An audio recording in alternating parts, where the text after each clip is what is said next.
But I definitely want to back up to the consistency portion, because this is by far the most important factor when it comes to long-term results with any workout program. I've said this before, a subpar workout routine is going to be more effective than a superior workout routine if the subpar routine is done consistently and the superior one is done inconsistently. Consistency is the problem. That's the problem that we need to solve for the average person.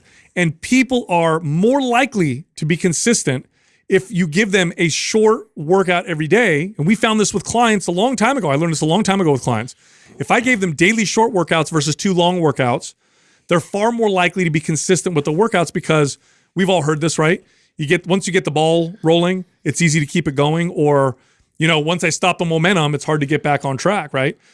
We know this. And when it comes to consistency, I got the most success out of the clients that had the most trouble with consistency by having them do a little bit every single day. I'm so glad you went this direction, because we did that episode not that long ago where we talked about these benefits of these kind of short workouts, and it was a really popular episode. It stirred up a bunch of stuff in our forum, and one of the things I read is there was a handful of people that were like, "I don't get it. You guys have these full body routines that are hour long, and now you're saying that 20-minute workouts are superior or better." And it's like, "Ooh, hold on, okay."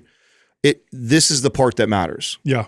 So part of why I'm doing it right now is it fits my lifestyle. And I like this idea of, I can do this single 20-minute workout. Sometimes I've even broken it up in 2 short 10-minute workouts where I split the exercise. One, I do an exercise earlier, and then I do another exercise later on.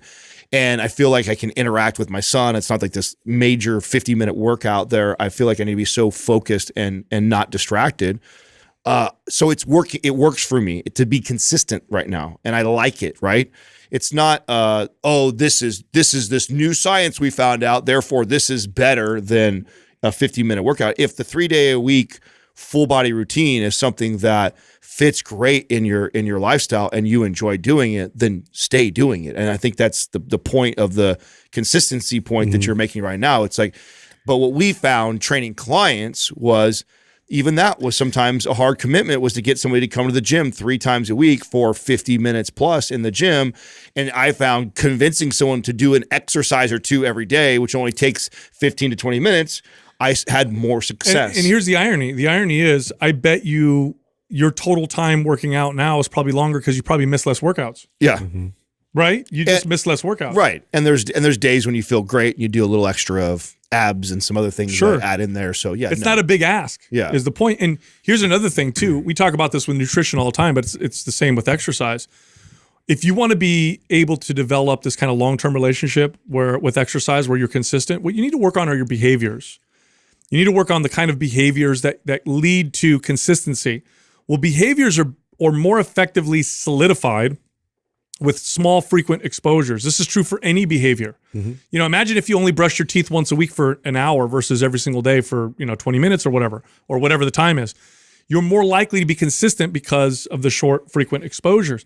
So from a consistency standpoint, and even if we go back and you miss one, I missed one workout this week, that's 15 minutes. Yeah. Right? If you do 2 workouts a week, which a lot of people will do, and I've talked about, and I wrote my book over this, that the average person, the most we can expect from them is like 2 45-minute or 2 60-minute workouts. Okay, we're just not going to get people working out hours every single day. Now, there's definitely people listening right now super into working out. They work out for an hour every single day.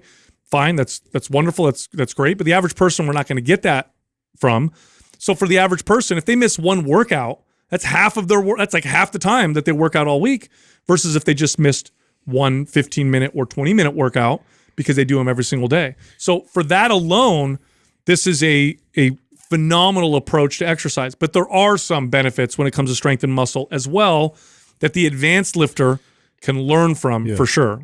Yeah, I mean, this is such a helpful tool. I wish I would have thought about this for new lifters coming in terms of like how daunting everything is. Like you feel like where do I start? How do I tackle all this in front of me to get to my goal? When in fact, if you just take it down to the real important movements, the real important things to really focus on and master, and then be able to just take, a shorter amount of time that's not going to completely dictate your entire day and have to revolve around it, then the next day it's achievable. And then you just start to build these manual efforts end up building an automatic kind of response. It's almost like you put in the work to where you get closer to where it gets into the subconscious, where things just get easier. And this is where like the real skill acquisition kind of plays a factor, where your body just starts to respond and everything becomes easier. Well, totally. Give this look. You ask a very busy person, hey, give me 2 hours a week. Can you look in your schedule and find 2 1-hour sessions a week? And you know, most people can do that, but it's a lot more challenging. Now ask them, can you give me 15 minutes a day? Do you think you can find 15 minutes every single day? And I guarantee you it's a lot easier for them to do so. It's just far less daunting, a lot easier. Well, and in terms of like the advanced lifters, so it's, you know, massively beneficial for them too. Think about how many times that, you know, your patterns have been interrupted. You've gone on a trip, you know, your environments change, your work schedules change, like all these things have interrupted that like consistent dialed in, you know, workouts, where to build that back up, you know, that's quite a lot of barriers in front of you. Whereas this is so much more achievable to build your way back towards a really consistent I'm so routine. glad you said that, because you both said something that bothered me. And it's not like so much what you said as much as it's like what bothers me is what's happened sometimes with this podcast is that for some reason we've been pigeonholed into like this podcast that really helps newbie lifters out. And I find that insulting, because I don't think that I'm a newbie lifter, right? I consider that's myself. where our heart is, though, is people that aren't making it. I know, but I think we but make I the get mistake even sometimes of I'd rather say it like this, like at what season of your life that you're currently in, because and to the point that you were starting to make right there, because I'm an advanced lifter and I'm getting tremendous benefit from lifting this way right now. And I think it's silly for someone to think like the same way that I thought for a very long time. It is, oh, I'm an advanced guy, so that's not for me. Oh, Mind Pump tells you to do this and that. That's because they're talking to beginners. No, we're talking about people that at a certain phase or a point in their life or a season in their life. And that could be, you could be a beginner in that season and you could be an advanced person in that season. That's fair enough. But an advanced person could also be at a point in their life where training this way is extremely beneficial. It's not like this is for new people only, this is for advanced people only. And I don't like that. I don't like that gets No, listen, here's the deal. What's true for the beginner is also true for the advanced person. You just scale it. That's it. It's the same. By the way, it's the same truth. So you know, working out 30 minutes a day may be superior than your typical 3, maybe 1 hour workouts in the week in terms of consistency. It may be, right? Advanced or beginner. Right. So what we're saying is true. Now we're using 15 minutes, 20 minutes because we're talking to the average person, but you could scale that up and it's also going to be true for you. And the advanced lifter also has to find ways to be able to stay consistent. Now the advanced lifter, they've already solved a lot of that, but the advanced lifter plans on working out for the rest of their life. They're going to have kids. They're going to change jobs. Right. They're going to move. Everybody encounters the challenge with consistency at some point in their life. They get tired, they get whatever. And it just seems to work a lot better. And by the way, speaking to the advanced lifter, I'll tell you something right now. I've never been as strong as I've ever been in my life in any lift is when I practiced that particular lift very frequently. Just a fact. So that's a fact that a lot of people know. So like you want to get really strong at the bench press? Well, rather than benching and doing a big old chest day on Monday, just do this. Instead of doing chest on Monday, just practice bench press most days of the week. To varying intensities, varying techniques and tempos and weights, and watch how fast you get stronger. This is well known, by the way. This is well established on how you get strong really fast. So there's stuff that we're talking about here that if you're advanced or consistent already, that you can pick up on and apply to yourself and then see what happens to the results that you get. So here's another point here, which is, and you mentioned this earlier, Justin, which is about fatigue. Fatigue is a technique killer. It's a strength killer. Yep. Fatigue is a big problem when you're trying to do good form, good reps, when you're trying to maximize strength gains. Well, short, frequent workouts make fatigue less of a problem than less frequent, longer workouts. Like if you do a whole, hour workout, even if you're training different body parts, fatigue does still play a role towards the end of the workout. Like you may be doing biceps at the end, but earlier you did deadlifts and squats and press and all that stuff. It's still going to play somewhat of a role. If I'm doing much more frequent but shorter workouts, 20, 25 minutes, let's say. Like in my case, I do 25, 30-minute workouts every day right now. Fatigue's not a problem at all. My technique is great because the workouts are so short. Well, yeah, you're only choosing a couple exercises. That's it. Yeah. And now what does that mean? It means my technique and my form is always, it's better. Yeah. It's usually better. My force output. A lot more focused. My force output is usually better, right? I feel stronger. I feel better. So there's something to learn from this when it comes to the advanced lifter as well. And that's a big one. It's that fatigue, you move that out of the way. And we're talking specifically about strength training. Now, if you're looking for maximum endurance and stamina, well, then you want to play with fatigue because your goal is to overcome fatigue and gain more stamina and endurance. But when it's about strength and muscle, fatigue is an issue. In fact, studies will show that long rest periods, now we've made the case for short rest periods as well, and there's definitely some benefits to that. But generally speaking, head to head, the long rest periods are superior.